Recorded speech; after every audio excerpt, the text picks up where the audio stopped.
साकार हरी उर्फ विजय पाल के ऊपर जमीन कब्जा करने का आरोप। कानपुर में करीब 7 बीघा जमीन पर उसने कब्जा कर रखा था।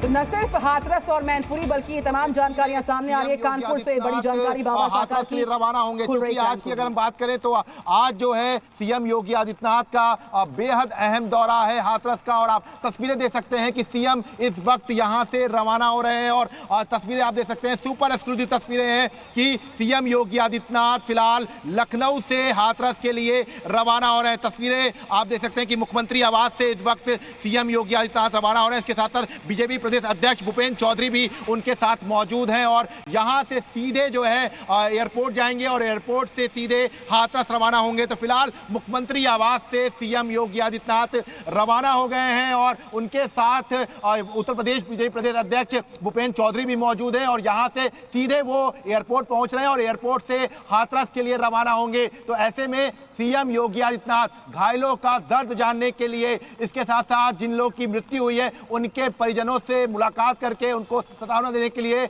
यहां से रवाना हो रहे हैं। इसके साथ साथ सीएम ने कल ही कह दिया था कि तमाम जो आरोपी हैं उनके खिलाफ एफआईआर दर्ज होगी, किसी को भी बख्शा नहीं जाएगा। लगातार कल से ही मॉनिटरिंग की जा रही थी और अब इस बीच बड़ी खबर यह है कि लखनऊ से सीएम आवास से सीएम योगी आदित्यनाथ रवाना हो चुके हैं। महज 10 मिनट में लखनऊ एयरपोर्ट पहुंचेंगे और वहां से सीधे जो है हाथरस के लिए रवाना हो जाएंगे। सीएम के साथ उत्तर प्रदेश बीजेपी प्रदेश अध्यक्ष भूपेंद्र चौधरी भी मौजूद हैं और दोनों लोग ही यहां से रवाना हो रहे हैं। और ऐसे में कहा जा सकता है कि एक बड़ी घटना हुई है और उस घटना को ग्राउंड जीरो पर जाकर तमाम जो परिवार के लोग हैं जिन्होंने अपनों को खोया है उनसे मुलाकात करेंगे। इसके साथ साथ घायलों से भी बातचीत करेंगे, तमाम अधिकारियों के साथ वो बैठक करेंगे और उत्तर प्रदेश के मुख्य सचिव और डीजीपी लगातार कैंप कर रहे हैं, उनसे भी रिपोर्ट लेंगे। तो फिलहाल सीएम योगी आदित्यनाथ और उत्तर प्रदेश बीजेपी प्रदेश अध्यक्ष भूपेंद्र चौधरी लखनऊ से रवाना हो गए। जी बिल्कुल विशाल, एडीजी आगरा और कमिश्नर जो है अलीगढ़ के, उनके नेतृत्व में जो टीम गठित की गई है उसको 24 घंटे में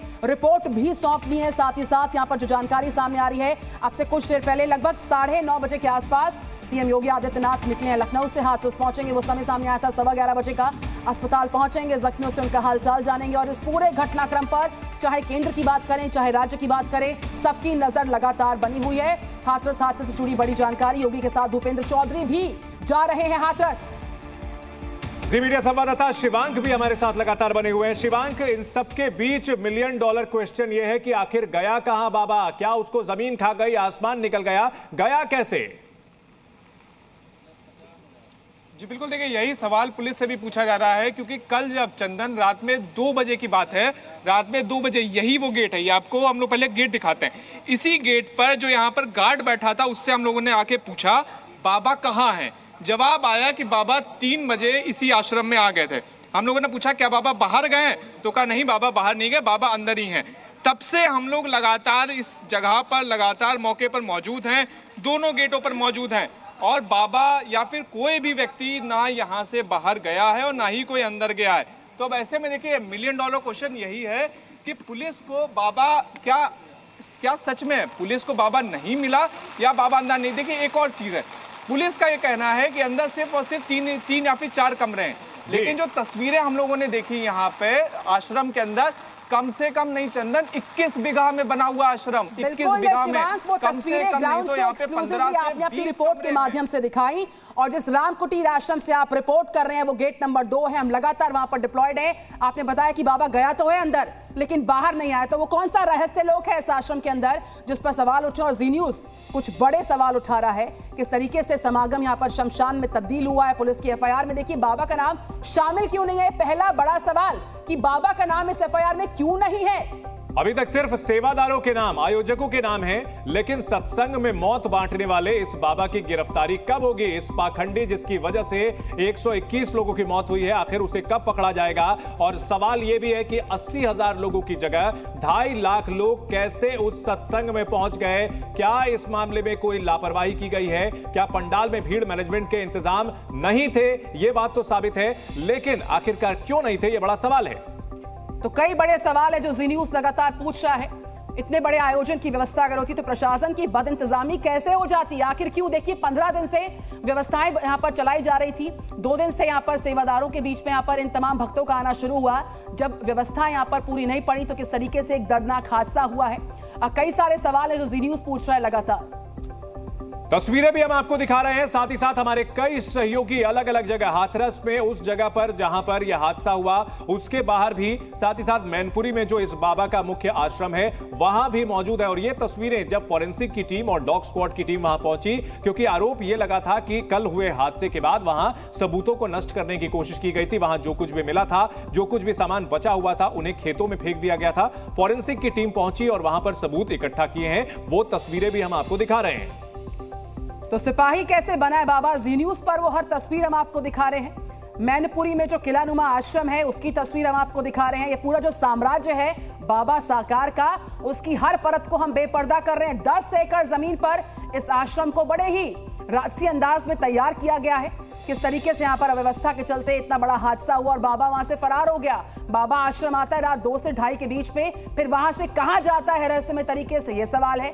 इस बीच जब इतने बड़े आयोजन को ऑर्गेनाइज किया जा रहा था तो इतनी भीड़ की व्यवस्था यानी क्राउड मैनेजमेंट इतनी भारी कमी से क्यों जूझा है। 80,000 की अनुमति में 2.5 लाख लोग वहां पर पहुंच गए हैं, यह भी बहुत बड़ा सवाल है। और भीड़ की वजह से ना वहां पंखे थे ना वहां कूलर था, तो भीड़ की वजह से यहां पर घुटन का होना लाजमी और इस वजह से यहां पे स्टैम्पीडिंग हो गई। देखते ही देखते हजारों की संख्या में लोग बेहोश हो गए।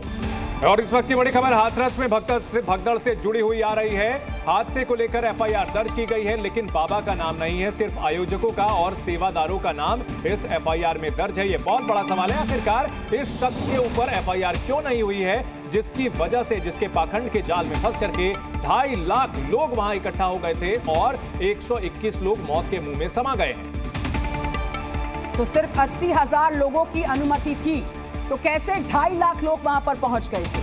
और ये जो पूरी भगदड़ का मामला सामने आया जिसमें भारी संख्या में लोगों ने अपनी जान गंवा दी, तो जब एफआईआर दर्ज होती है तो सेवादारों का, ऑर्गेनाइजर्स का नाम तो एफआईआर में शामिल होता है, लेकिन बाबा का नाम शामिल क्यों नहीं है, ये बड़ा सवाल है।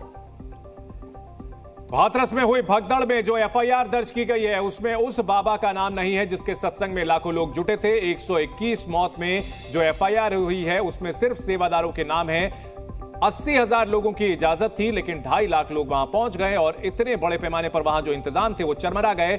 और उस बाबा की शरण के, और इन सबके बीच हमारे सहयोगी भी लगातार जानकारी दे रहे हैं। बाबा का क्या कुछ लिंक रहा है, पुराना क्या इतिहास रहा है, उन सब के बारे में जो है इकट्ठा जानकारियां की जा रही हैं। ऐसे में ये कह सकते हैं कि बाबा के खिलाफ एक जानकारियां जो हैं वो इकट्ठा की जा रही है और पुलिस की टीम जो है वो लगातार दबिश दे रही है। बाबा के तमाम आपराधिक इतिहास क्या रहा है और उसके बारे में पता किया जा रहा है, क्रिमिनल हिस्ट्री निकाली जा रही है। और आपको बता दें कि बाबा का जो रोल रहा है इस पूरे मामले में, उस रोल की पड़ताल करने के बाद ही एफआईआर दर्ज होगी। और चूंकि बाबा को खोजा जा रहा है तो जाहिर सी बात है कि बाबा फरार है और कहां पर है ये पता नहीं चल पा रहा है। लेकिन आपको बता दें कि इस पूरे मामले में बाबा की तलाश के लिए यूपी पुलिस लगातार कई टीमें बनाकर जो है छापेमारी कर रही है। बिल्कुल, तो बाबा की तलाश के लिए लगातार जो है पुलिस की टीमें इस मामले में तलाश की जा रही है। एसटीएफ भी लगी हुई है। इन सबके बीच तस्वीरें भी सामने आ रही हैं, तस्वीरें मातम की, और तस्वीरें हम आपको वो भी दिखा रहे हैं जो उस सभा के दौरान अंध भक्तों की भारी भीड़ जमा थी और ये लोग अधिकतर इसमें महिलाएं नजर आ रही हैं। और यही वजह रही कि निधि बहुत बड़ा हादसा हुआ जिसमें महिलाओं की, मरने वालों की संख्या बहुत ज्यादा है। बिल्कुल, जान गंवाने वालों में ज्यादातर महिलाएं शामिल हैं। और घटना के होते ही चंदन देखिए, ये जो बाबा है जिसके लिए यहाँ पर भारी संख्या में अनुयायी पहुंचे थे वो फरार हो गया वहां से। विशाल ज्यादा जानकारी दे रहे हैं। जी विशाल। 80,000 का जिक्र किया गया था कि 80,000 का आयोजन किया जाएगा, लेकिन 2.5 लाख एक बड़ी संख्या होती है और इसी वजह से ये कहा जा रहा है, क्योंकि देखिए मौके पर सीओ एसडीएम मौजूद थे। ऐसे में इतनी बड़ी लापरवाही लोकल लेवल पर की गई है।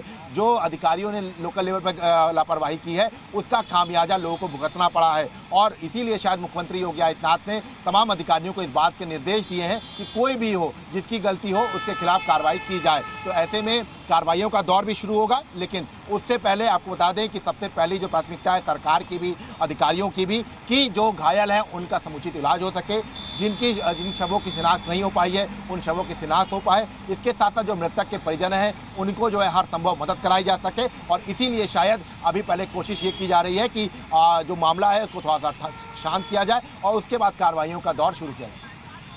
विशाल रघुवंशी लगातार जानकारी दे रहे हैं। इससे पहले तस्वीर आई थी सामने जब सीएम योगी आदित्यनाथ वहां से निकले और 11:15 बजे के आसपास हाथरस पहुंच जाएंगे। अस्पताल में जो जख्मी लोग हैं जो गंभीर तौर पर जख्मी लोग हैं उनसे मुलाकात करेंगे, उनका हालचाल लेंगे और जो भी व्यवस्थाएं। और इस बीच क्या कहते हैं, जो 24 घंटे के अंदर रिपोर्ट मांगी गई है आगरा के एडीजी से और कमिश्नर से, उसको लेकर भी नजर बनी हुई है। तमाम टीम्स का गठन किया गया है, तमाम अलग अलग शहरों की पुलिस यहाँ पर डिप्लॉयड है और अस्पतालों से भी तस्वीर सामने आ रही है जहां पर लाशों का भी अंबार लग चुका है। बेहद दर्दनाक हादसा, चरण रज की होड़ में यहां पर भगदड़ मच गई और 121 लोगों ने अपनी जान को गंवा दिया है। जी न्यूज बड़े सवाल उठा रहा है। बड़ा सवाल सबसे अभी यह है कि जो एफआईआर हुई है उसमें इस पाखंडी बाबा का नाम क्यों नहीं शामिल किया गया है? क्या सिर्फ आयोजक और जो सेवादार हैं सिर्फ वो जिम्मेदार हैं? क्योंकि इसके बुलाने पर ही, इसके मायाजाल में फंसकर ही बेगुनाह लोग बड़े पैमाने पर वहां पहुंचे थे और ऐसे जगह पर जहां पर सुरक्षा के और बाकी जो बुनियादी इंतजाम थे वो भी ठीक से नहीं थे।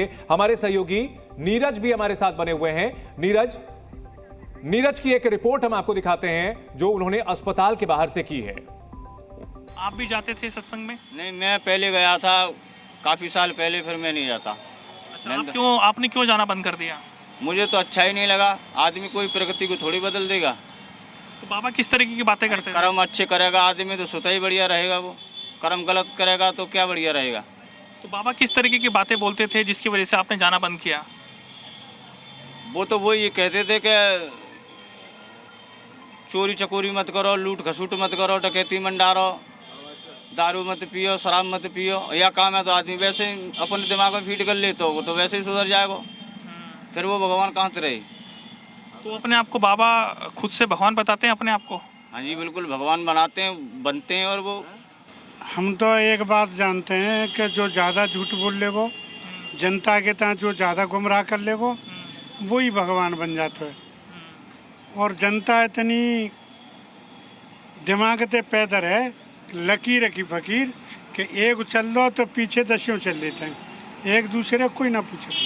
बाबा में वो कोई शक्ति ना है, जैसो उनको नाम रखा हुआ साकार विश्वहसी, विश्वहारी, संसार के भगवान। तो जब हमारे श्री राम ही संसार के भगवान ना है तो ये साकार विश्वरी कैसे है कि बाबा संसार के भगवान? ये सब पाखंडवाद फैला रहे थे, कुछ नहीं भाई। अगर ये भगवान होते तो ये हादसा क्यों होता? इतना बड़ा हादसा होने से रोक लेते अगर ये भगवान होते तो। अगर ये भगवान होते तो इतना बड़ा हादसा क्यों होता? ये तो सब ढिंढोरेबाजी है इनकी, पब्लिक को बेवकूफ़ बनाना। तो अस्पताल के बाहर जी मीडिया संवाददाता ने जब बातचीत की तो ऐसे लोगों की कमी भी नहीं थी जो ये कह रहे थे कि ये पाखंड करता था, ये सिर्फ मायाजाल फैलाता था। लेकिन जो जनता है, भोली भाली जनता, उसकी लच्छेदार बातों में आकर के फंस जाती थी और उसके पीछे चलती रहती थी। और ऐसे ही अंधभक्ति की वजह से, अंधश्रद्धा की वजह से ये भीषण हादसा हुआ जिसमें 121 लोगों की मौत हुई है। बड़ी खबर इस वक्त की आती हुई हाथरस भगदड़ केस में बाबा की तलाश तेजी के साथ आगे बढ़ती हुई यूपी पुलिस की कई जिलों में छापेमारी ताबड़तोड़ जारी है। और चाहे बदायूं की बात करें, फर्रुखाबाद की बात करें, अलग अलग जगहों पर इस पूरे मामले में बाबा की तलाश में तेजी के साथ तलाशी अभियान चल रहे हैं।